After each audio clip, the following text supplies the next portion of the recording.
Welcome again to one of our Monday night coaching online webinars, and tonight we're looking at the skill acquisition phase and have Mr. Steven Dillion as a guest who's going to outline how they operate in the pre-academy phase at the Melbourne Victory. If you've tuned in before, you'll know that we're going to start the workshop where I'm going to highlight and bring to life some of the important outlines that we're going to work on tonight. So without further ado, we might as well get straight into it. And I'm going to take you sort of on a 15-minute journey of some of the key things around the skill acquisition phase, and in some ways how we can help out our players learn. And once we do that, we'll pass on to Steven Dillion and he'll take you through the journey about how they operate at the Victory.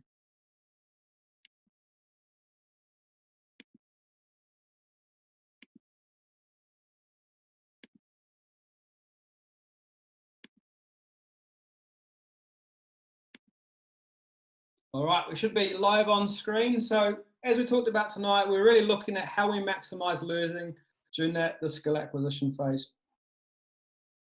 So as we do every week, we'll start off by and we'll look at where in the coaching model that we're going to look at. And like maybe a few weeks ago when we did the Power of Play workshop, we're really looking at that. It was separated out and we're looking at that training block and how we can take our players on a journey in the skill acquisition age, on a journey so our training is helping them learn and they're learning in a match environment. And then we know that in this phase, the match is nothing more than just as a chance for us as the coach to observe, did our effect on a Tuesday, Wednesday or Thursday, are they able to implement and put it into the match? So some of you would have seen this before. So very much we're looking at, we've got a building block methodology. Because football is a very complex game and research shows it takes about 10 years to master. And again, we want to make sure that we have a step-by-step phased approach for our players' development, and it's got to be based on the player's age and their development cycle through childhood into adolescence. And we know that we want to have a logical staged approach. So we want simplified situations before complex. We want to encompass individual skills before team concepts. And we want to work on football development before physical preparation. And again, we need to look at it as a holistic, staged approach rather than a series of stages that are isolated. So again, some of you will have seen this before because we've used it in a previous workshop. But here we have FIFA's development stages. So again, they talk about the 5 and 6-year-old coming in and trying our sport for the first time. It's all about their physical literacy. It's just all about moving. So speed, agility, balance, and coordination. As we step through, we're looking at individual capacity, and then relation capacity, how I relate to you and how you relate to me, either to keep the ball or to win the ball. Step through, we're taking a step into the game training phase, where we're looking at how we work as units and how we put together the functional game skills within units, and then team capacity, how the units link together. And then we start working at the end of the game training phase, match capacity, preparing players to perform, preparing players to win. And then as we've talked about before, winning doesn't really matter until the performance phase.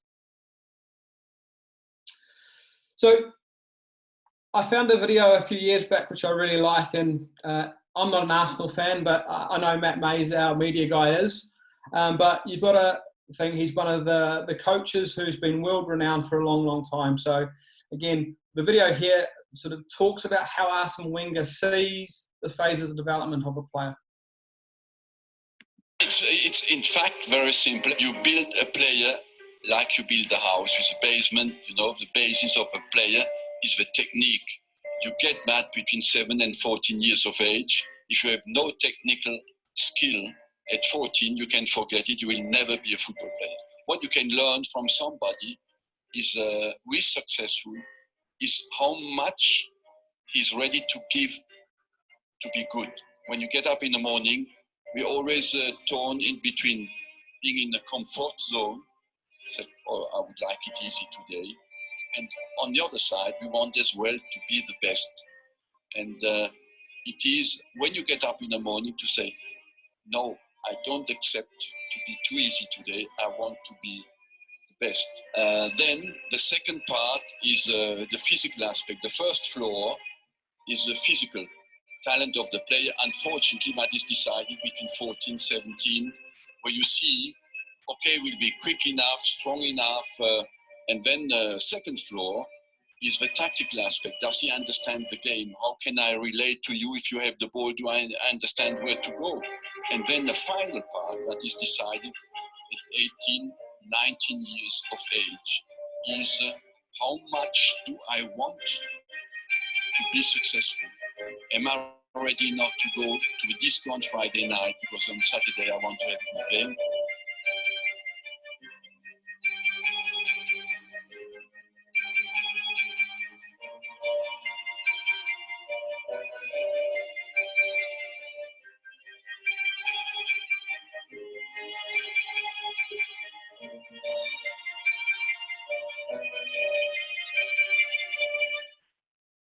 Who's the best player in the world? Lionel Messi. Who's the best player of all time? Lionel Messi.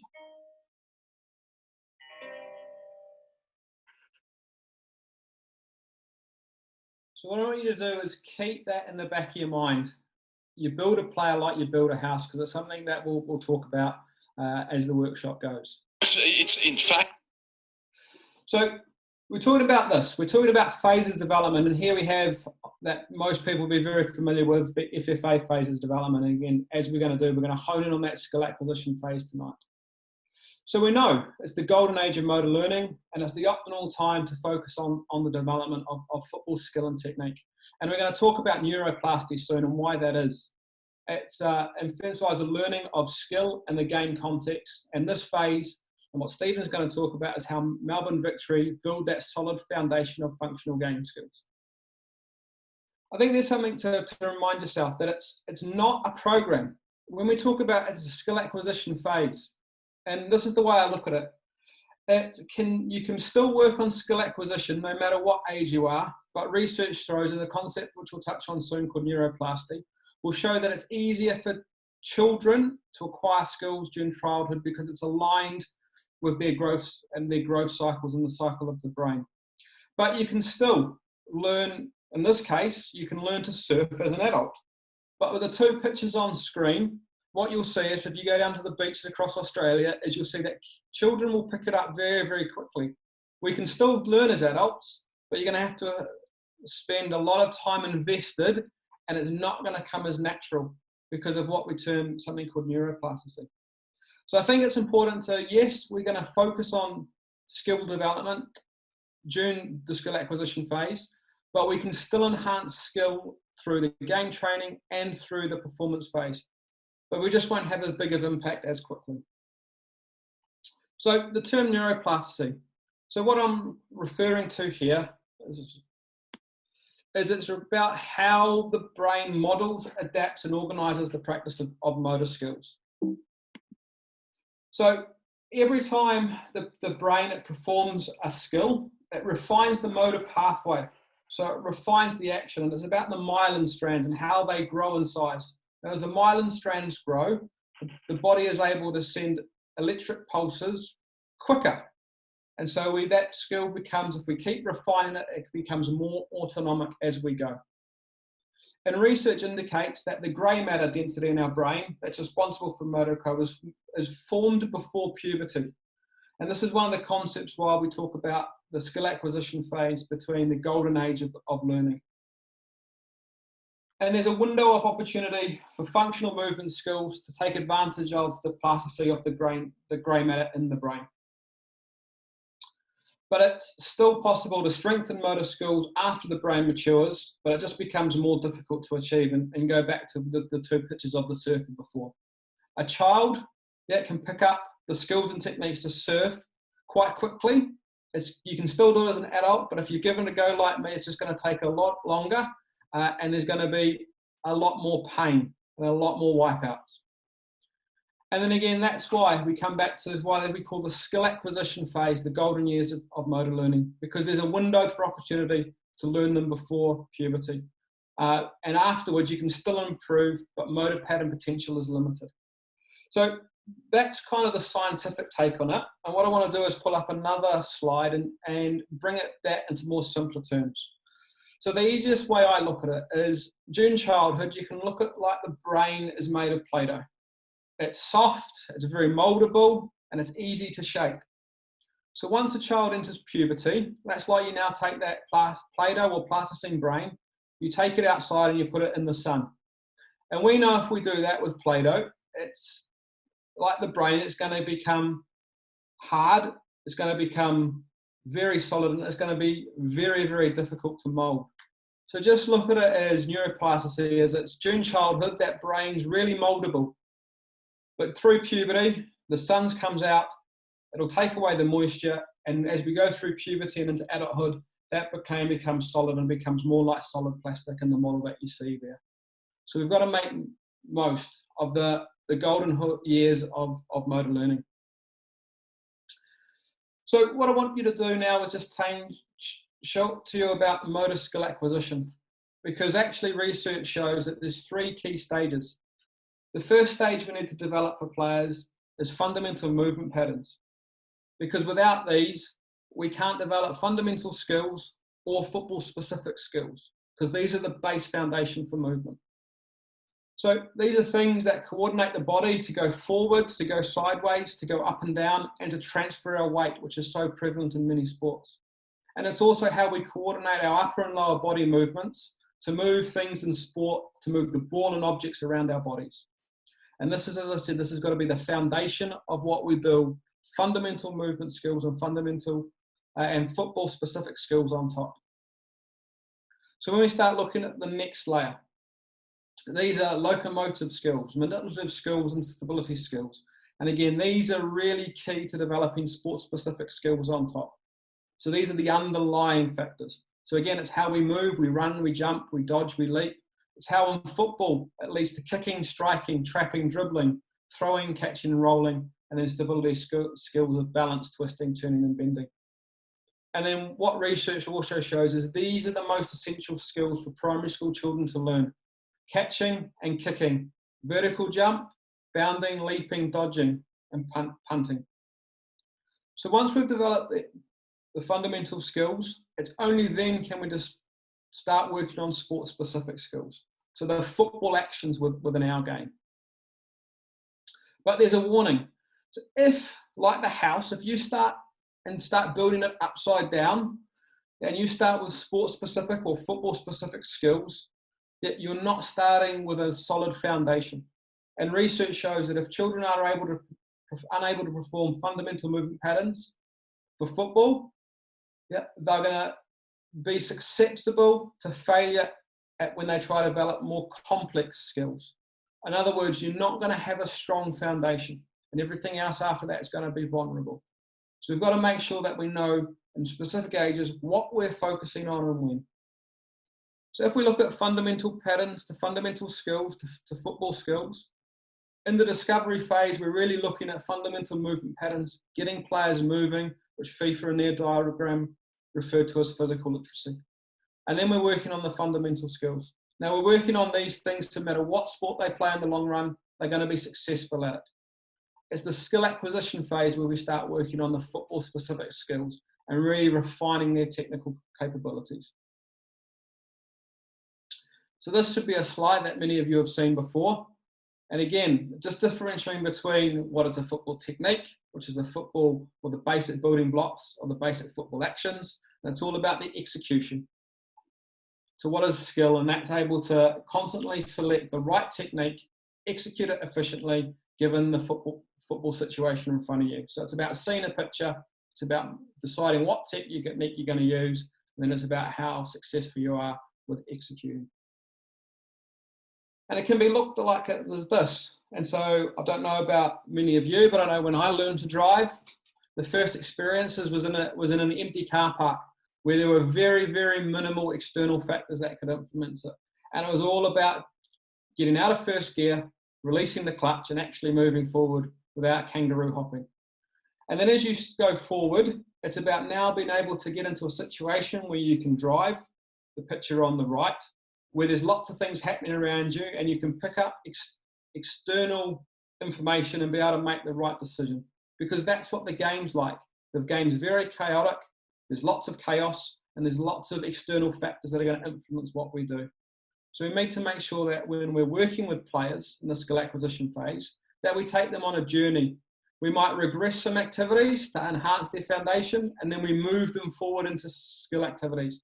And that's the balance of changing opposition, changing amounts of pressure, passive pressure or direct pressure, to really enhance the learning for the player. And sometimes we're going to have to progress it through, or sometimes we're going to have to regress it back to make sure we're working with the right challenge point. Another thing that we can utilize in research is around implicit learning. So what we're really talking about here is the use of analogy. And there's two there on the screen, and I know these were two that really stood out for me when I started researching this when I was at university. And it's about how you can transfer concepts to players without giving them all the technical information. So we can really use them to get our coaching points or biomechanical principles of skill across. And again, it's about the learner can reproduce without having a detailed verbal instruction. That the analogy gives them the idea of what to do. And then it allows them to acquire the explicit knowledge of how to perform it, and enables them to take bits of information, and you're able to present it to the learner in one manageable chunk, not a whole lot of technical information. And one of the best ones I've ever seen do this was actually a badminton coach. And it was all about setting somebody up for a badminton serve. And all he talked about was holding on to the racket, use the head of the racket to look like you're looking into a mirror. And then once you had it in the mirror, look at your watch. So once they looked at their watch, they got the racket in position. And then with the shuttlecock in one hand, all it was to hug a tree. And it was those just 3 bits of information that got the learner into the correct position to complete or to the action of serve. There was no technical breakdown of the skill. It was just 3 bits of look in the mirror, look at your watch, hug a tree. And that got the learner into the right position. And I think it's something we can definitely utilise, and maybe you'll hear bits through Steven's presentation later, how they utilise it at the Melbourne Victory. Because we know it's about this. This is about a player's development. We know when we start at the top, above the red line, it's all about the objectives of football. And this is really what we're focusing on when we get through the performance phase, because it's about winning games. And we know that the key principles and the team task, what we're asking the team to do, and then what we're asking individual players to do, in a tactical sense, we know that this is the tactical principles and the focus of the game training. And that's why it's so important that in the skill acquisition phase, that we're really refining the player actions of the core skills, especially the attacking skills, which is the basis for our work. And we're working on those. The defending skills will be hidden learning. And is always working on the 2 constants of positioning and communication. So this has to be the focus for us during our skill acquisition phase. Because I'll leave you with one final thought before I head over and introduce Steven, is that if we don't focus on the core skills and we don't develop that strong technical foundation, any future development for the player is vulnerable, because no amount of fitness or competitive spirit will compensate for the deficiencies in functional game skills. And we have a period and we have a window in that skill acquisition phase to really cement that technical foundation for the players. Because I don't know about you, but I don't know if I'd want to be standing in that house that you see on screen. So what I'll do, I'm just going to close my screen. And what I'd like to do is introduce Mr. Steven Dillion. So Steven is the pre-academy coordinator at Melbourne Victory. So how are you tonight, Steven? Freezing. Melbourne's very cold at the moment, but otherwise very good. Thank you very much, Alec. So I've lived in both Victoria and now in South Australia. So I know that often in sport, there's quite a fierce rivalry between the 2 states. And I think tonight shows an example of, we can be rivals on whatever football pitch we play at, but there's times we can come and collaborate together for the good and the development of the game. So really appreciate you coming on board and delivering and giving us an insight into how you operate at Melbourne Victory. So what I'll do is I'll leave it all over to you. Excellent. And thank you very much, Alec. And thank you, everybody, for tuning in. I've been tuning in to the last few weeks now of these workshops with Alec. And yeah, delighted to be in the same company as some of the speakers that you have had. And just kind of build on Alex's point there, in that, I certainly don't see any other states or clubs, especially in this period of their development, as competition. I'm not competing with anybody. We're not competing with anybody. We're just doing what we can do and helping out the best we can. So hopefully that will come out of the presentation this evening. And there'll certainly be an opportunity at the end to ask a few questions, which I'm sure Alec will be able to facilitate at the end there. So just in terms of the pre-academy, so Alec, can you confirm that you can see that correctly? Yeah, I got that on screen. Perfect. So I think everybody else can. So as mentioned, I'm the pre-academy coordinator at Melbourne Victory. I've been in the role now since October, and essentially took over a pre-existing program that had only been running for around a year, so not too long. So it's in its infancy, and certainly one that we're looking to continue to develop as we go. As a kind of broad statement, the purpose of our pre-academy centre is to predominantly identify, support and develop individual players across a loose 9 to 14 age group, both in metropolitan Melbourne, wider Victoria, and also beyond. So when I say beyond, we have a regional relationship with Murray United on the New South Wales border. We have a relationship with Riverside Olympic, who are in Launceston in Tasmania, and then also Mount Albert Grammar School, also in Auckland. And we have a variety of different levels of relationship with those. In terms of the people that are predominantly involved in the delivery, I'm the only full-time dedicated member of staff to the pre-academy. So, we have other academy staff at the club, obviously, but in terms of dedicated focus on the pre-academy, it's myself. And then I work alongside 7 part-time coaching staff, but part-time, which is more done on a needs basis, I guess, around holiday period, different weekends, school terms, things like that. So it's quite a slim team, and is probably relatively similar to a lot of grassroots or community clubs who would have a director of football, and then they would have a number of part-time staff. So we're very similar. And then the process that we follow is very tight-knit satellite centres in metropolitan Melbourne. So we have 4 of those that are kind of spread across the region.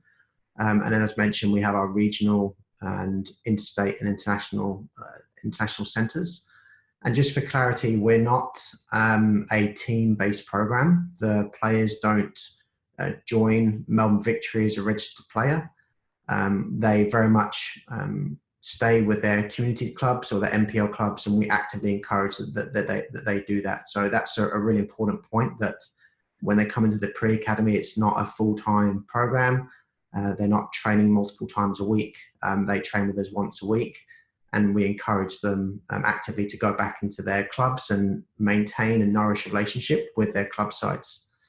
And it's been interesting in that many of you may have seen that there's been some examples recently, even as far as this weekend, around clubs globally that kind of have similar setups, or actually even moving back to it. So Bayern Munich, as an example, they've actually got to a point where they're, in their words, scrapping their under-9 and under-10s teams, and then sending them back to their local clubs and setting up regional centres.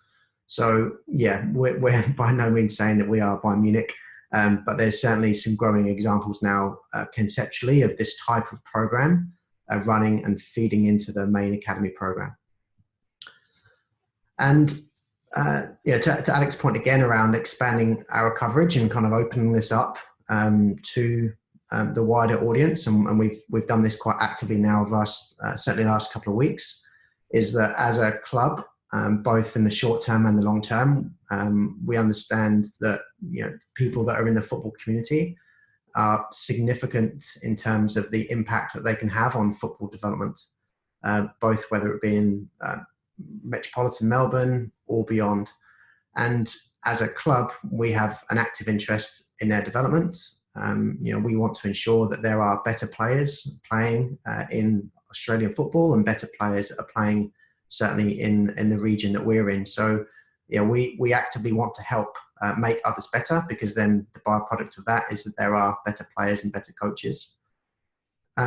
We certainly believe that as a professional football entity, of which there's obviously many more, and even in Melbourne, that we have a responsibility to help raise the standards of the game across Victoria, Australia. Obviously, we have the link with Mount Albert Grammar School, but the success of the A-League, the success of the W-League, the success of the NPL, everything else underneath it relies upon there being a strong community base and a strong, flourishing and thriving football community. So we believe that we can at least help to nourish that where we can.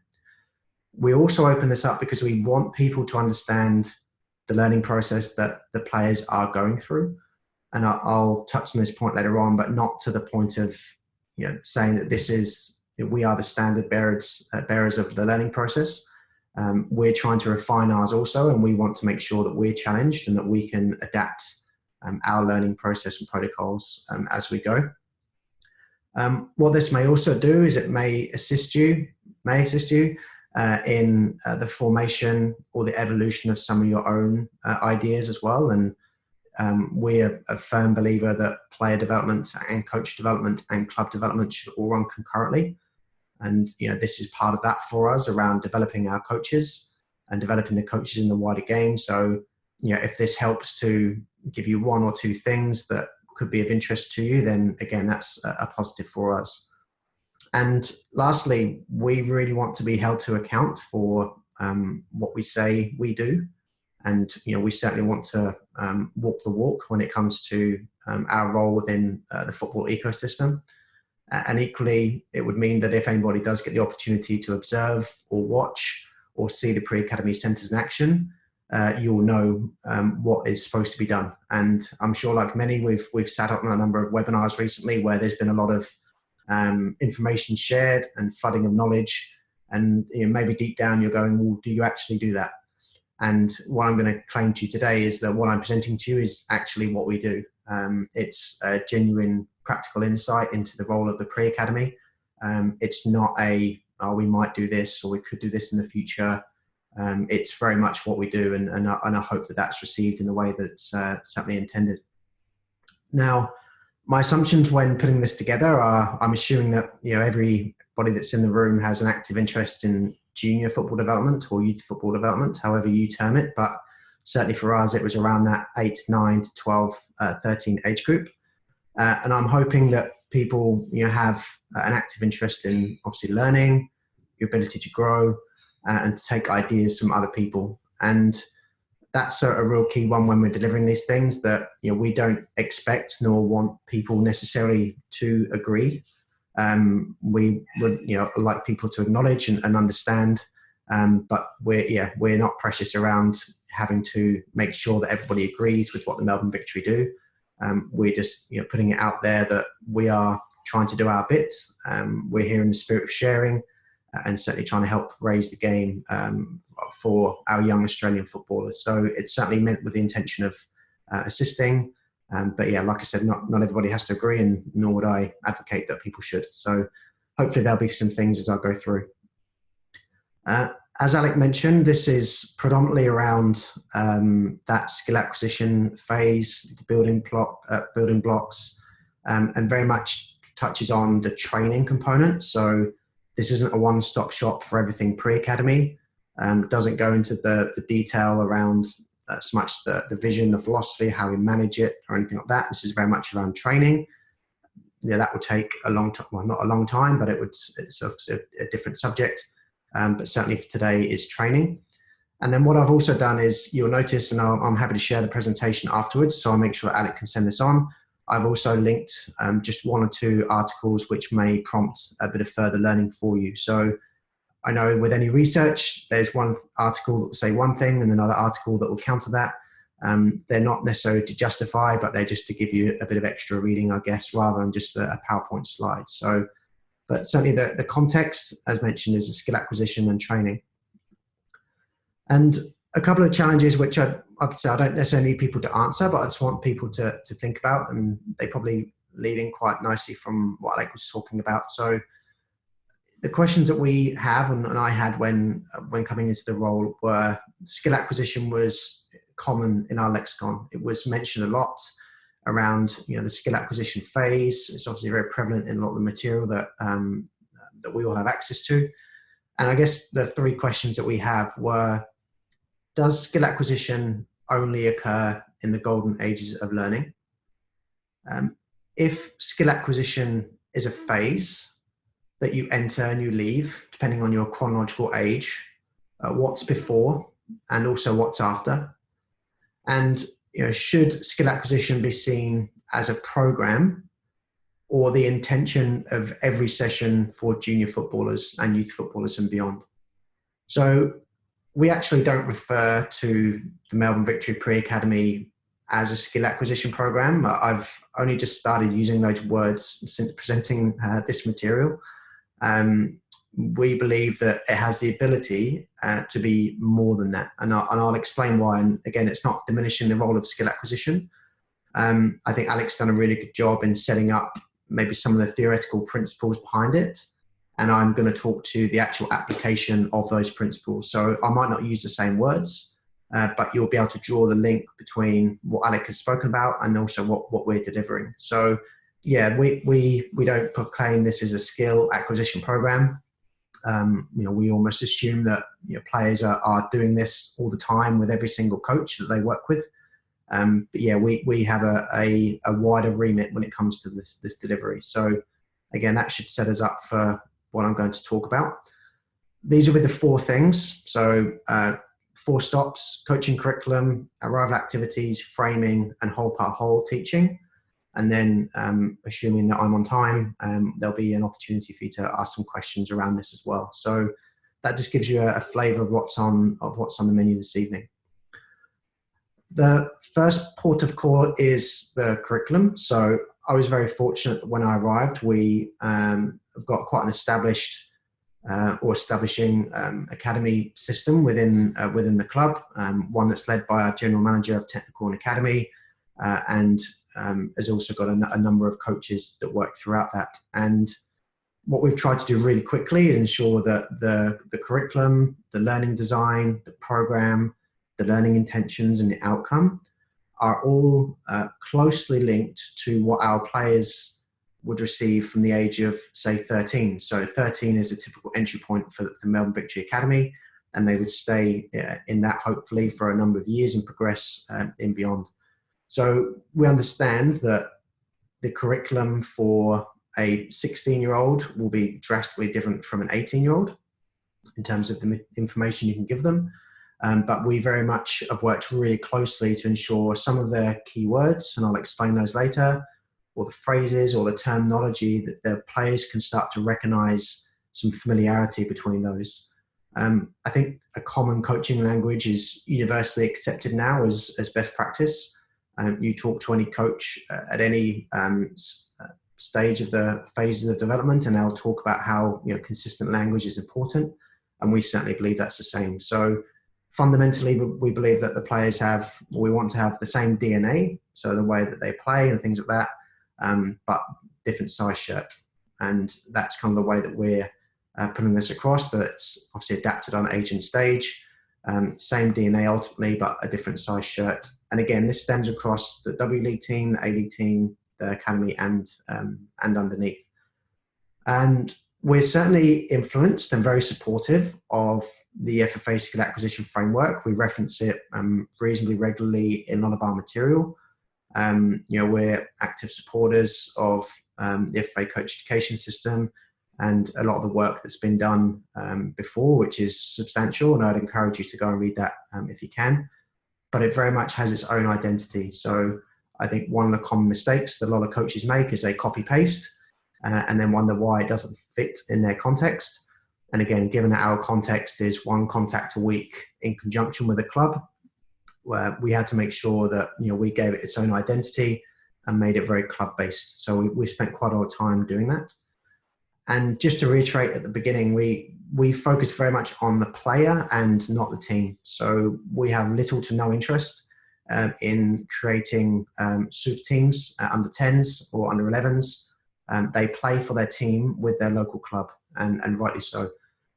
So our curriculum and how we teach them and how we put that across is very much based on the player, and each player has the opportunity to be better as a result of this program, as opposed to working on how to set up in a 4-4-2 or 3-5-2. So we don't do any team-based practices. We do group-based practices, but it's very much there for the player.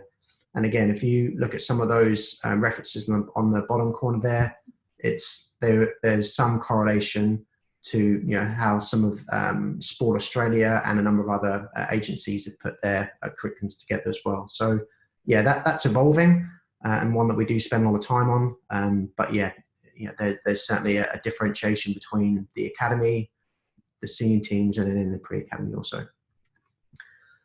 Again, mentioned our context was that we have one contact a week. So we would have 75 minutes per week for our metro centres. So the 4 that I mentioned at the beginning. And we have 32 weeks a year. So we're trying to discourage overload and discourage early specialisation by not running a 52 a year week. So 52 week a year program. We have no desire to fill the gap of every single weekend that's free. We want to ensure that there's a consistent offering which is accessible to people, but doesn't take up their entire year. Again, given that they're very young, it's important that they do sample other sports and they do have an opportunity to be with their club sides as much as possible. So given that, we only have a window of around 75 minutes per week. So we had to think very quickly around how do we maximize the learning time from the moment that they turn up to the moment that they leave. We're not wasting any time in transitions, not wasting any time between different activities, not wasting any time from the moment they arrive to when we started.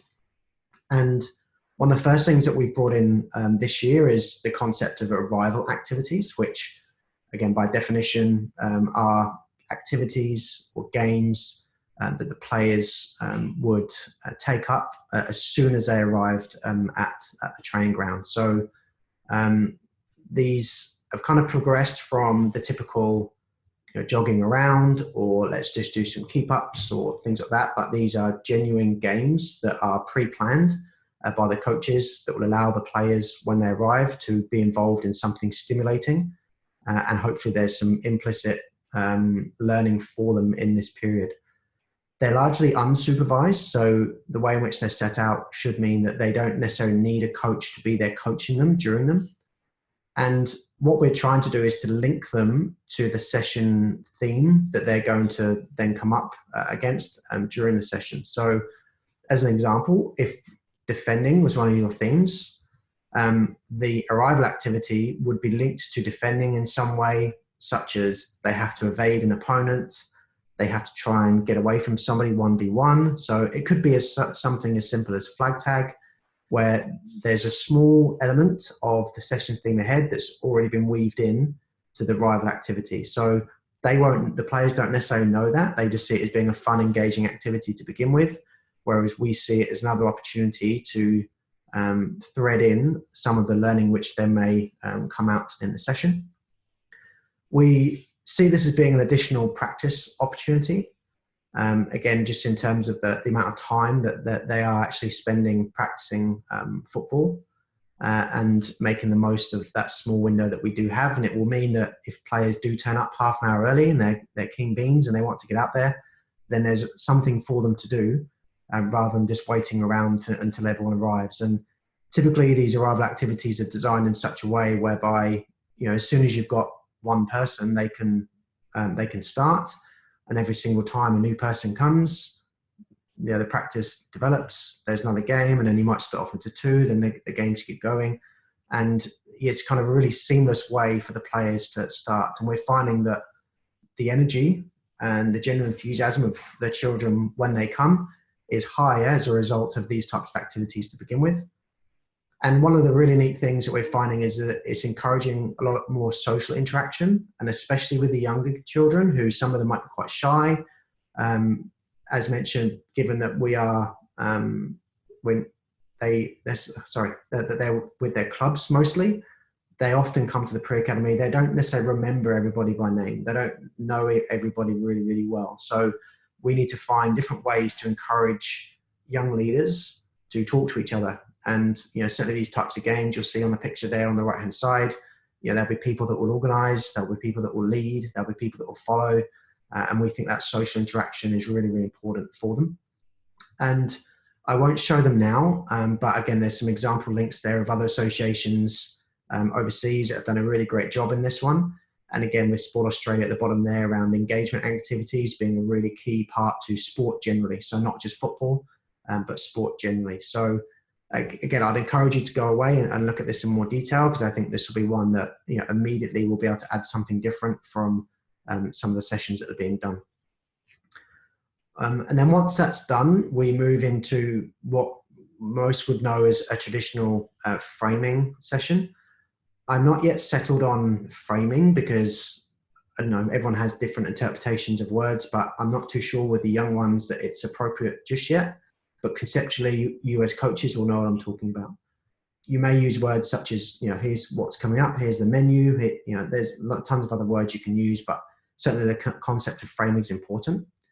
And the big thing for us is ensuring that young players, especially that come in, they're seen and that they are, it's acknowledged that they are there. And I know that might sound quite a simple concept, but eye contact, recognition, a fist bump, something to say, I see you and I recognize that you're here is a really powerful thing for young people.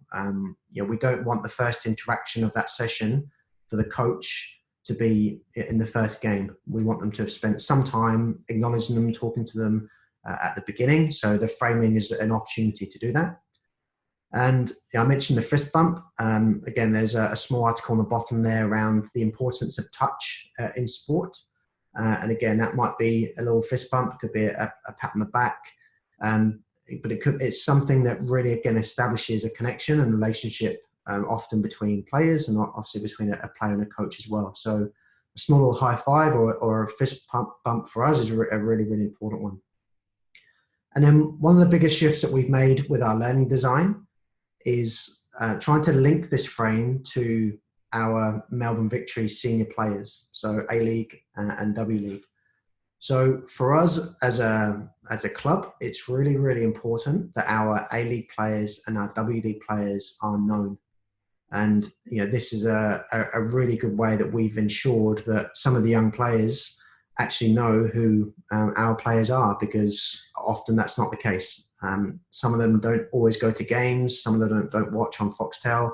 They see Messi, they see Ronaldo, they see Megan Rapinoe, they see Marta, but they don't necessarily see James Donachie, or they don't see Natasha Dowie or Ali Longo or Dama Traore. So we have a responsibility to ensure that other areas of our club are also known, and that for us is where creating Melbourne Victory role models is important. So we've tied all of our curriculum and all the learning intentions and the outcomes and the key concepts such as defending, shooting, attacking to our players. And you can interchange these. So, for example, if we choose not to re-sign a certain player or a new player comes in, then you can obviously interchange those names. And you can either do them with, Adelaide United or Melbourne Victory. It's kind of up to you. But the principle that you're creating role models that are in reach of them for us was the big thing that we wanted to put across. And it meant that all of our players, they receive a junior supporter membership, and we obviously encourage them to go to all the A-League and the W-League games. Is that when they then come to the games and the attendance rate for our pre-academy players is actually very high, they can see players that we're talking about. So as an example, James Donachie, we did Defending Like Donachie 2 weeks before we finished. He then played against Brisbane Roar. He played at home against Melbourne City, and he played it away against Adelaide United. So we can talk about things in the game that would encourage the young players to watch the games, or if not, even feedback. Same in the W League. So again, we had W League season, which finished not too long ago. We had Jenna McCormick that was playing. We had Natasha Dowie. We had Emily Longo. Yeah, there's a number of role models that we have that we feel that this is a really important thing to emphasize. So that for us was one of the biggest shifts that we've seen in engagement of our players and learning, was actually linking our frame and our ultimate session conducting to our role models. Many of you will know that the framing isn't everything. Just because you show them the menu doesn't necessarily mean that they'll remember what's on it. But we believe that it will assist them with a general understanding of what's going ahead. But we certainly discourage whiteboard coaches, if you like, whereby they're spending 15, 20 minutes explaining things on their whiteboard. That's not the case at all. We just want them to establish some success criteria linked to their role models, and then off we go. So, example, if you're using wingers like Rojas, might be one of our attacking concepts. One of the success criteria that the players come up with might be that they can take on a player 1v1, and they get in beyond the defender more times than the defender gets them. So just some very basic success criteria, but again, not assuming that because they've seen it there that they'll then remember it. But it's a good way that we can kind of thread that one in. And then when it comes to the actual teaching, and again, we're certainly not of the belief that what we do is right. It just fits what we do at this stage, which is a 1 contact session a week where we have to maximize all the time possible and make sure that we really engage the players as much as we can. So we've settled on the whole part whole teaching method. There'll be a number of others which you can see there, which are quite traditional. I'm sure there'll be 3 or 4 more. And it's certainly not a comparison, but we believe that the whole part whole method for those that have seen it before, again, small-sided game, part of a practice and in a game as well. There are lots of the game principles. So obviously attacking, defending, transition. There's then the principles of width and depth, creativity, those types of more game principles that have been long established. So we felt that the whole part whole suits us. It also suits us because there's lots of involvement from every player, from the moment that you start to the moment that you finish in playing games that are skillfully crafted to emphasize particular learning outcomes, or the constraints of being skillfully constructed to highlight certain areas. And there's also a high level of inclusion. So, we don't have the best, in inverted commas, players across Melbourne in every single age group in every single centre. We have players that are all on different stages of their journey. They're all learning at different rates. So invariably there's a variance sometimes in the skill levels of some of the players, and we're really okay with that. So the whole part whole means that if there are players that are not quite as far progressed in their learning journey as others, that we can still include them in this type of practice. So it's a really good way of kind of masking those gaps, if you like, but ensuring that when you deliver that you can also help them individually.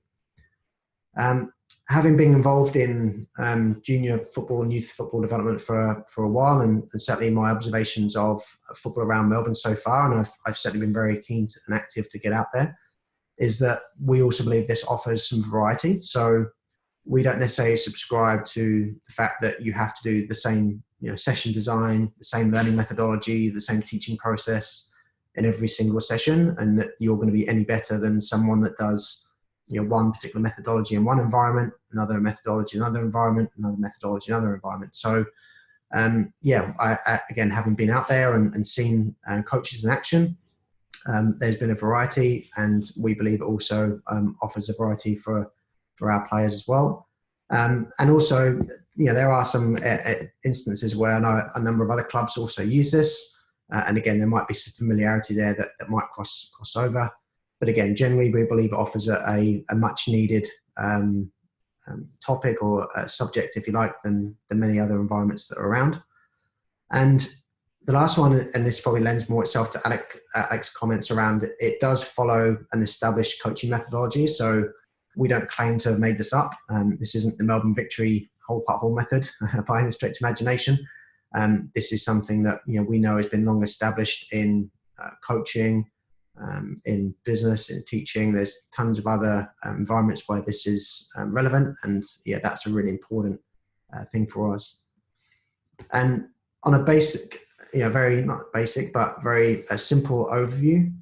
Again, there's when the players come in, they'll do their arrival activities, they'll do an area of a warm-up, and conceptually they will practice a whole game. So all of our players initially will go into games, and when we're talking to the young players, that's what they want to do predominantly. Like, they want to be involved in 3v3s and 4v4s and play games. So we believe that by putting that first, you're already kind of appeasing and meeting some of the needs of the young footballers. And my challenge to the coaches is then to ensure that those games are not just seen as games, and they are skillfully constructed, constraint-led, teaching games to understanding. Again, whatever language you use, but there's a defined methodology behind all those.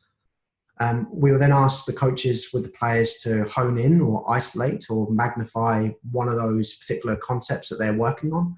So it might be, defending might be an example. And again, they might reduce some of the player sizes, reduce some of the area sizes. They might break it down a little bit more and isolate part of the skill. It's not then necessarily like a technical practice in terms of just execution, to what Alec was mentioning, that there's still an element of PDE, so the perception, decision, execution, but it's just done in smaller groups. And then they're able to go back and then practice their whole skill again in a newfound game situation. Now, if player development was so easy that you would just go, yeah, we've done the game, we've broken it down, and it's now working all of a sudden, then player development would be a very, very easy journey. But we know that's not the case. So all we're looking for in that last game is maybe a short-term change of behaviour, but we're patient enough to know that that might not come until next week, week after, 3 months away, whenever it might be. So, but there's an opportunity for the coaches to observe. And again, just to reiterate, the game at the end isn't just a game at the end. I've stopped coaching. It's a way to observe, watch, and see whether or not some of the players are able to grasp that concept really, really early on. So yeah, that's on a surface level. And as mentioned, that this isn't new. A number of the references that we look at, they are from 10, 20, 30 years ago, and they're still relevant today. And we've adopted it because we believe that it outlines a pretty systematic approach in terms of like helping to organize some of the learning, and it allows the players to not only master the new skill within that particular game, but also to transfer those skills back into their club environments. So again, we feel that we should be supporting our clubs and for supporting our federations and supporting our national bodies. And some of the things that we're doing with our players, we hope will improve the players when they go and play for Football Victoria, when they go and play for their local clubs, when they go and represent other nations, other regions. So that's really important for us. And just lastly on that section there, we've seen that the FFA recently released a similar methodology called the GIG methodology, so Game Intervention Game, which is very similar. So I went to one of their workshops that was held at Collingwood City Football Club with a member of the FFA, Kevin Greener, who looks after a similar age group. And it was excellent, really, really good, and pleasing to see that there's been some additional research that's now going to be available to the wider Australian football public that kind of follows the same type of thing. So we call it different in terms of whole part whole, game intervention game, but again, there's some really neat things that will come out of that for you all. And I actually saw just before this, I think they're running a federation Zoom conference on exactly this. So again, I'd encourage you to tune into that where you can. And then to kind of wrap that all up, like this is what they would then get. So as mentioned, this is what we do. This is what we provide to them. I haven't prepared this just for the presentation, but we would give them, or the coaches, part of our syllabus around the learning design. I just picked one, which is on session 4, pressing the ball under 10s, and it was on defending like donkey. So as mentioned, role models for us are going to be huge. And it's important to understand that our role models are not just about creating, our A-League role models for our boys and our W-League role models for our girls. We believe that you can have a female role model as a young boy and a male role model as a young girl. And we believe that, that's a really important thing to emphasize, that, they are neutral, if you like, in terms of we don't just do these ones with the boys and these ones with the girls. And again, you can adapt and change those. But defending like donkey would be this one. In the framing, there'll be some questions around Donachie against Adelaide, and maybe some areas that he could have improved on. But there may also be some positive examples of when we played Melbourne City, for example, and how he was able to step out, control the play and intercept really quickly. Again, whatever examples the coaches choose to take. And this isn't what we show to the players, but again, for benefit the coaches, these are some of the questions that we ask of them. Again, common language that is kind of across all the pre-academy. And what we asked for the coaches to do is to kind of think of how to then communicate this with their players to ensure that they can retain that information. So, for example, body position might not necessarily be something that a 10-year-old boy or 10-year-old girl might resonate with straight away, but terms such as, to use Alex earlier on, like the surfboard, jump on your surfboard, to shape your body position, that might be something that might resonate with them. Or the speed in which they close down the defender, it might be to slow your scooter down or put the brakes on, whatever it might be. There's also some regional variances. So as an example, in Melbourne, you might be able to surf. So you might get on your surfboard, but in Murray, there's no ocean for 500k. So it might be skateboard. Again, so we kind of ask the coaches to kind of think of, we'll give them this in the coach's language, and then they have to skillfully translate that into, with their players based on the relationship that they build with them. And we just break down some detail for them. We're at a stage with our coaches, and I'm really grateful for the coaches that we have in the club, is that, I'm giving them this as a safety net. I'm giving it them as if you have had a bad day and you are in a rush and you haven't had time to fully prepare everything as best you can, there's at least this for you. This is your pre-made meal if you need to. If not, you can cook, and you can actually put together some of the additional ingredients yourself. So we just give them a few bits, but again, we're hoping that the coaches will be able to create, not just copy, and kind of go through these things as reminders. And we just give them some, again, there's not reams and reams of detail around each of the components and, every single minute scenario that they're going to come up against. Really basic for them. Instructions, this is what we'd like you to observe, just to guide their eye. And then here's some progressions if you need them. And, the skillful coaches will be the ones that will see that and go, yep, great. And then they might add their own progression, or they might add their own skills. But from a visual perspective, again, we might have our warm-up, which might lead on from the arrival activity. We'll just give them, we don't have tons of diagrams and things like that. We'll just give them a basic setup. And the setups are one that allow for a variance in player numbers. So in some of our centres, there might only be 10 children in a group. And then in other centres, there might be 16 in a group. Again, then there might be varying attendances each week. So we design all the games whereby even if you had 4 players turn up, you can still link it all back to what we're doing. So the games are there as a loose background, and then we'll just give them some hints and tips on how to adapt, based on player numbers. So as mentioned, it goes into the game, some observations, some progressions. Again, very simple. Again, they can add up those. Try to ensure that the goalkeepers are involved in this as much as we can. This is a football program. It's not a outfield player program. And we very much include the goalkeepers as part of that.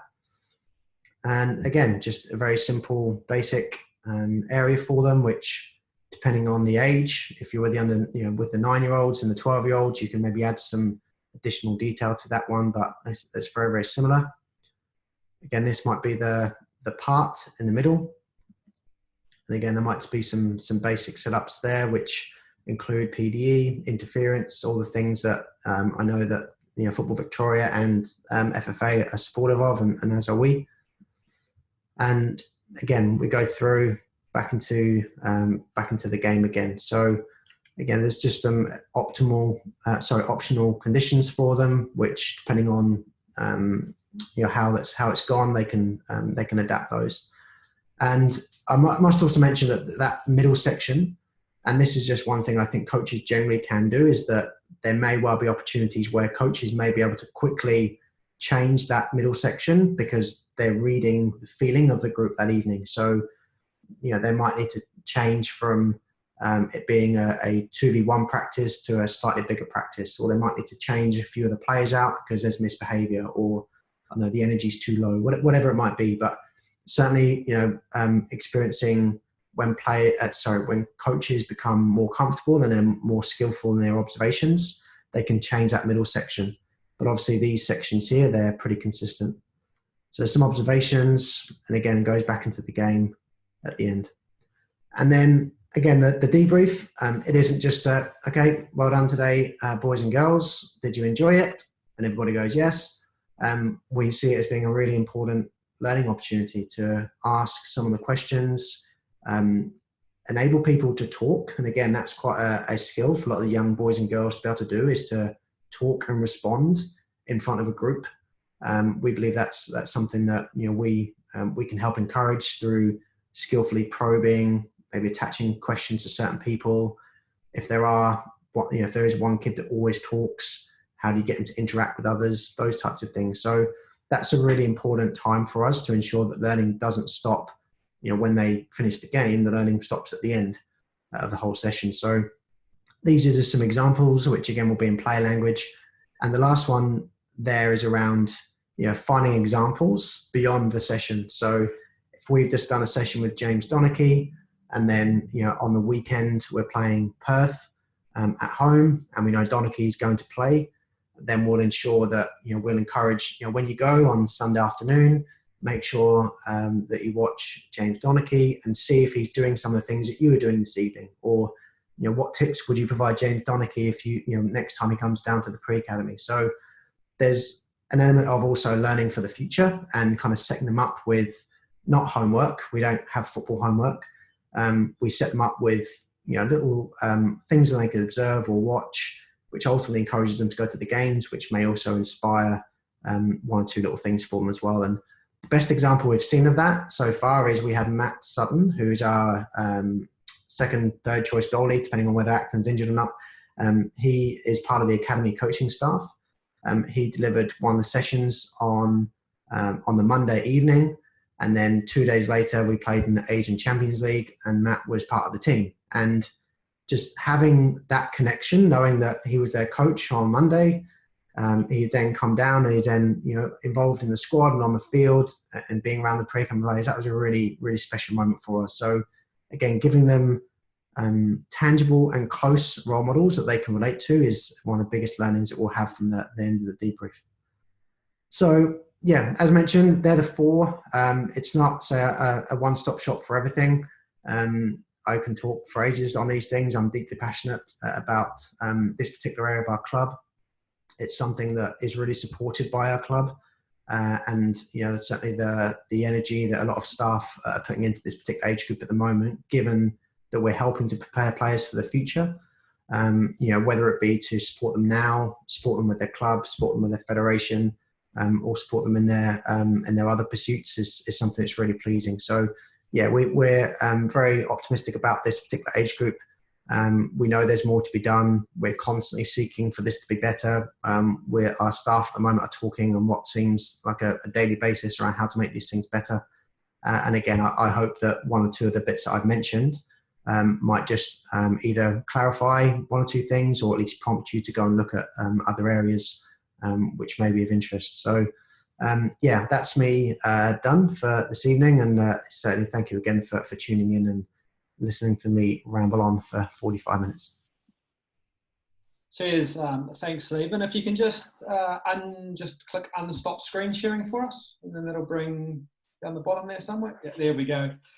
So, really interesting, really professional presentation. And before, I've got a couple of questions for you before we'll open it up to the group.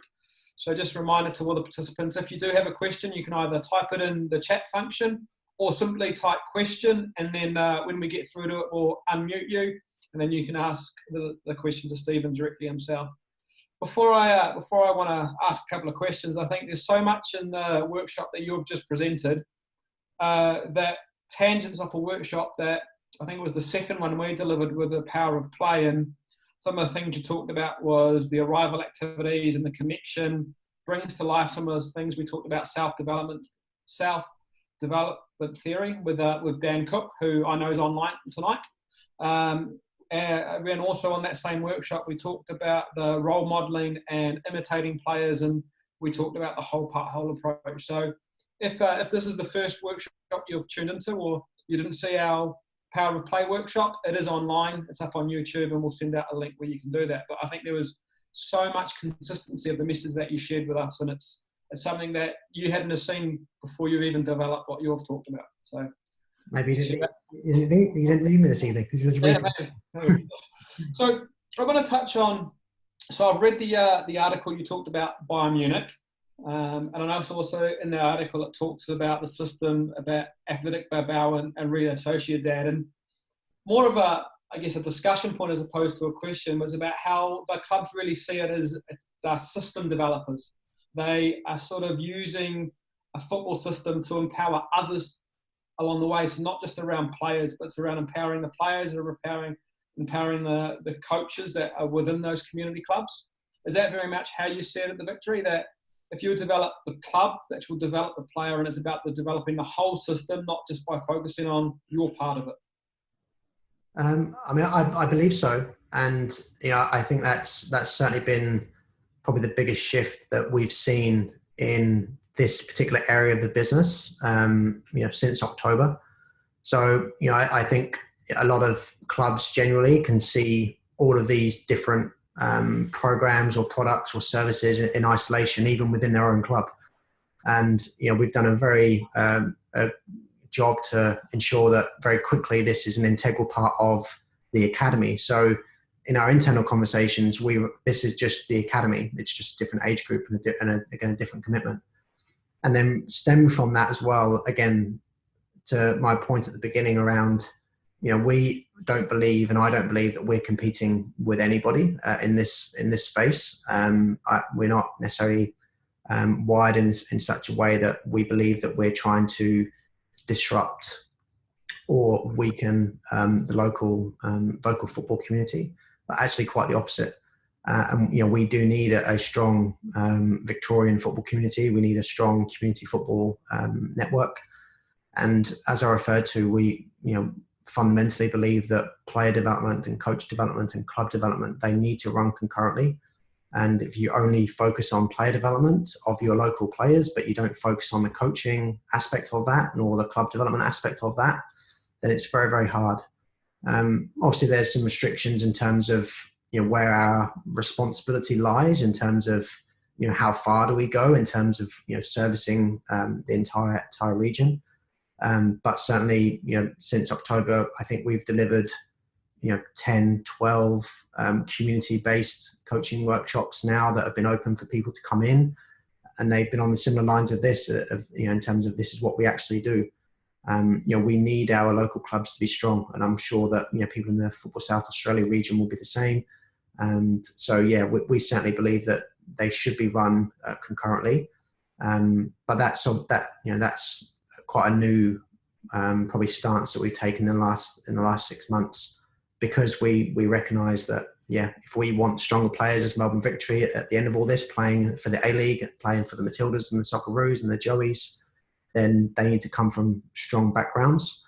And just to close this section, I know that on, for example, the report released by the PFA, one of the main areas of success that they believed a lot of their players had was this strong community connection. that they played for their local clubs. And we certainly want to encourage that where we can. We're just there when ready, when's appropriate, and we'll help as many through the system as we can.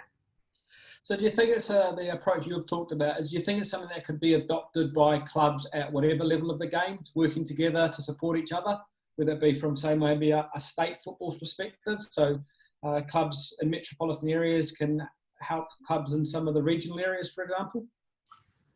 Yeah, I mean, ultimately, and we're not blind to the fact that, at the top level, ultimately, a lot of people will attach the traditional value of competition and, closed shop and things along those lines. But for us, we believe that nothing will be achieved on your own. And, if you're a single entity and you're either a state federation or you're a club, you're going to need the support of people around you. Logically, it would just make sense that if you had a group of organizations that were willing to cooperate without losing their identity, I think if you put the player at the center of that and you kind of work together to navigate your way through to help make sure that player stays in the game as long as possible, for me, that would be a logical step. So, we know that logistically that might be very difficult. But we certainly as Victory would like to have more partnership in that area in terms of collaboration, working with the clubs, working with Football Victoria, and we're working hard to nourish some of those relationships and kind of get some of the understanding of what we're actually trying to do out there. Cool. Well, Lowe's open it up to if anybody in our audience, if you've got any questions, please feel free to ask away. So there's one on queue. So Matt, if you can just unmute yourself and ask Steven. Okay, can you hear me? Yeah, we've got you. Yeah, great. Well, thanks very much for an excellent presentation. I'm just thinking about how you perhaps assess a player of that age group with the end result, obviously being in a game. And I think it's a great idea to have the community club as a focus. I'd be interested to know a little bit more. Do you go and watch the players afterwards, or do you get footage back, and how can you see that progression as well within the player? Do you just see it in your sessions, or do you see it demonstrated in the games that they play, matches, I should say? Yeah, sure. And thanks for your question. Tricky. Yeah, it's a tricky one. Yeah. I mean, first of all, in terms of a lot of the, if I talk about the observations of the players, we very much try to encourage the technical directors or the directors of football within the local club to help assist us with a lot of those observations and assessments. So, all of the people that come into the pre-academy are approved and endorsed by their local clubs. When we then go to observing the application, if you like, all of our pre-academy coaches, as part of their roles, also have the opportunity, well, they have to, I mean, it's their job. They go and watch all the local games as well. So they don't just go to the NPL teams. It's interesting that most of our players in the pre-academy are from community-based clubs, but they're part of their role is they actually go out and observe. Fantastic. So necessarily put together, school reports and extensive video footage on everybody. But that observation, actually seeing them in action, is a really good barometer for them when the coaches come back. They've actually got some additional, not evidence, but they've actually seen them in action. But we certainly don't want to overburden clubs with, or even our coaches with extensive scout reports or anything like that. But there's certainly an expectation they go and observe, and then again that loop just continues on a phase basis. Oh, that's excellent. No, thank you very much. That's really good to see. Thank you, Matt. So if anybody else has got a question, type away. I've got one, Steven, so maybe give people time to type. In terms of your programming, you take a player in and the player, you're working with them. How do you involve parents within the feedback process? Do you have a formalised system that you use, or because we know, especially in junior football, the parents are such a driver as well. So how do you engage them? Good question, Alec. Well, first of all, parents are not the enemy. Parents are one of the most significant support mechanisms that the young players have. in their lives and their careers, and we recognise that. We don't go to the extent of putting up massive barriers 20 metres away from the field. That we want them to be there and to support them, especially with the young ones. The biggest thing that we've done is so we have at Melbourne Victory, we have coaches lounges where on a bi-weekly basis we either have our technical directors or our local coaches or people within our club that we regularly communicate with. And what we've done, and again we've done this, is in recent weeks we've added like parents lounges to that as well. So that's kind of been brought forward by the fact that obviously we're in this situation now, but our parents, they get an almost identical explanation of what they are doing in the pre-academy. So we want the parents to know around the arrival activities. We want parents to know around the framing. We want parents to know around the whole part whole. So they're not involved in terms of, obviously they're not in the sessions or anything like that, but they're very much kept very, very close because we know how important these people are as guardians in their life. So yeah, we give them just as much. And I think a common mistake that a lot of people make is that when they're talking to parents, they talk to them all as if they're like beginner learners. And the reality is there are some very smart, articulate people that work and are parents of these young players. So to assume that everybody is a beginner learner and only can grasp basic concepts, I think sometimes is a bit of an error to make. So we kind of give the parents just as much as I've given you this evening and just as much as we give all the coaches. And then if there's any additional questions, we can then tie those off as well. But yeah, we involve the parent in this. Again, certainly given that we've only got one contact a week with them, just as much as everybody else.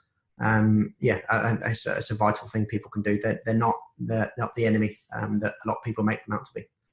Cool. We've got a couple of questions pop up in the chat. So if I've got a good question here from Tracy, which I'll summarise for you. Yep. So we've talked about motor learning. We talk about neuroplasticity, about the brain development. So and we know that between male and female players, the females will often enter puberty sooner than the boys. Is there any modifications or are there any implications that you take with the programs at the club? Yeah, so the ages of our boys and girls program are different and deliberately. So with the boys, for example, there's only maybe 4 age groups that are involved, whereas with the girls, there's actually 6. So there's an understanding that obviously with the varying rates that the young boys and the young girls go through, that you can't just put them on the same path and put them on the same journey and expect them both to come out at the other end, having benefited from it. So there's definitely some adjustments to the program. We also, the boys and the girls times in terms of when they are part of the program, the terms are also different. We don't want to overload the girls in particular months of the year because it interferes with their season, which is slightly different. So yeah, there's certainly some changes to the program to the boys and the girls. We don't just put them in the same one. But we have had some thoughts, and this is a lot of feedback that we had from a lot of parents around. There were certainly benefits to bringing boys and girls together. But yeah, there was such a variance in terms of muscularity, the size, the speed, that yeah, we're not quite settled just yet on what our answer would be. But it's certainly a massive consideration for us around giving the right dose to the right player, if you like. So that would be part of that. Cool. Wow. And we've got one here from Ken. Was just looking at how do you define the success of your program? Number one, smiles would be nice. Like they're kids, they're young children, and the word academy often scares people off, that it's got to be this ultra professional and super serious environment. We want the kids to play and to learn and to have fun and to come back just as much as we do with anybody else. In terms of some of the additional ones, it's keeping players in the program for as long as possible, with a view to helping them then when they go back into their clubs. there's certainly an element of then those players transitioning into the academy. So for context, the Melbourne Victory Academy is one of only 2 non-fee paying academies in Australia. So when they get to 13 upwards, there's no registration fee that they must pay. And last year there was 85% of the pre-academy under 12 group actually formed the under 13 Melbourne Victory team this year, who are then registered as Melbourne Victory. They play for Melbourne Victory and they're part of our club on, I guess, a more permanent basis. So yeah, the success, it's such a wide ranging scale for us. We don't have KPIs that, 100% of your players must be from the pre-academy. The reality is it's just one entry route into the academy. But certainly the success that I have is I want the young children to talk favourably, to understand that they've learned and to feel like we've contributed towards their personal football development. So yeah, that's as far as it goes. There isn't kind of anything else more to it than that. Cool. All right, I've got one more, and if they haven't got any other questions, we'll bring the workshop to a close. So I just want to sort of just ask about I guess the equivalent, you'll be a technical director for the program if we relate it back to clubland, and you've got 7 staff that work under you. So what do you do for the staff's ongoing development? So you're making sure that that bar is really high about what they're delivering. So how does that work? Yeah, so you're right in terms of the equivalent role would be with TD, and as I mentioned at the beginning, given that we train once a week and I have a few part-time staff, that shouldn't be too dissimilar to many that are listening. We focus heavily on our coaches, and I have quite high expectations and standards of coaches that work for Melbourne Victory, and I think it comes with the territory in that if you're a coach in an academy program, you have this assumed responsibility that you're committed to your job, that you study and that you give as much as you can to make sure that the program is as good as it can be. As mentioned, we have been talking not only from this current situation, but from when I arrived in October. We meet weekly, and it started off to begin with that I would be presenting all the time. Like I would be giving them this type of presentation, a lot of push. This is what, this is how it's going to evolve.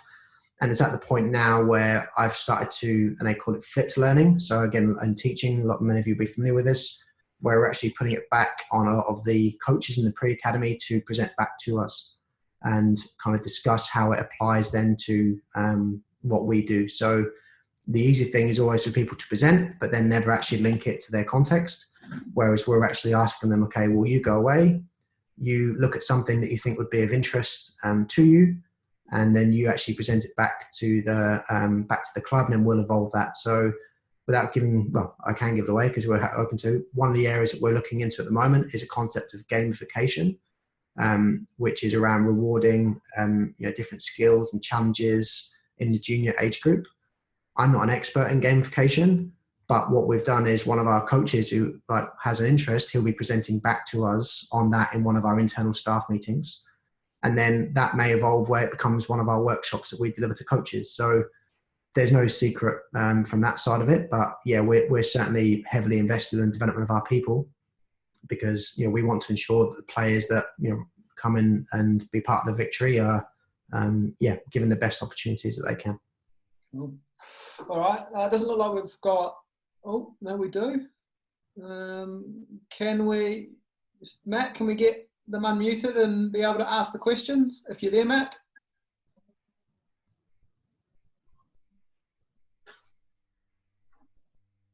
Oh, no, I'll just start. Maybe not tonight, but what's your 5-year plan? Where do you see this program in this time, besides obviously fun and junior development pathway? So I guess if you're looking 5 years into the future, where do you see the program? I think first of all, a lot of that will depend on obviously the future of the A-League and the future of the W League, and ensuring that there is a legitimate pathway for players to go through. I think the biggest ambition that we have at the moment is that we are a contributor to the development of football in the area. And again, to the points you mentioned around coach development, player development, game development. And we want to be working in partnership with a lot of our government agencies, school sports councils, Ministry of Education, and kind of maximising the incredible resource that we have in our region. So, I think in terms of the program itself, again, there's no desire to have a race to the bottom. We're not planning on opening up under 8 centres, under 7 centres, under 6 centres, far from it. We want to work in this particular age group, do the best we can with the 9s to 12s, and then give back to our local community as much as we can. And obviously then there's the efficiencies, the workflows, the quality of staffing, the provision, all those other things. But there won't be a dramatic shift in the intent of the program in 5 years' time. It will just be refining what, as mentioned, we started 18 months ago. I've started 6 months ago. It'll just be kind of refining that to make sure that it's a really, really great program for people involved in. But not, to my point at the beginning, not at the expense of football in Victoria. We're not trying to destroy what's already there. Cool. All right. So I really appreciate your time and coming in and sharing a bit of what you do at Melbourne Victory and sharing it with our coaches here in South Australia and a few other people that have tuned in from other various locations. Really appreciate that, it's coming from a professional club, but there's so many things that I think coaches, whatever level of the game they operate, can take and put into their own environments. So please really pass my appreciations on to the club and on to the academy management staff for allowing you to come on tonight and share your story. Appreciate it. No problem at all, and thanks again. And I'll certainly continue to be a guest every Monday night. So what we've also got is, I don't know what your situation's like in Victoria, but potentially some football in some restricted capacity is likely to resume, maybe as early as next Monday here. So we're going to take these workshops and we want to look at how we engage with the participants, because we've got some really good feedback over I think this is the 7th week that we've been running. So what we'd like to do, and for later this week, I'll distribute a survey to all the people that have tuned in to get your thoughts and to look how you think we should shape these workshops moving forward. We're also looking at an additional workshop before football gets back underway, and about some ideas about how we can return to training and return to play, around what the AIS guidelines are stating around still having isolated practice. So we'll be in touch with a workshop on that, which will be delivered very, very soon. But otherwise, once again, Steven, thank you for your participation tonight. Good luck with the club and good luck with your own journey within it. And I'm sure that we'll be in touch and we see how we can link between the Federation here and what potentially you're offering in the future at Melbourne Victory, and I'm sure we can share some learnings with each other. So all the participants, thank you again for tuning in, and we'll be in touch with some more information about where we go with our next workshop very soon. Otherwise, good night and see you next time.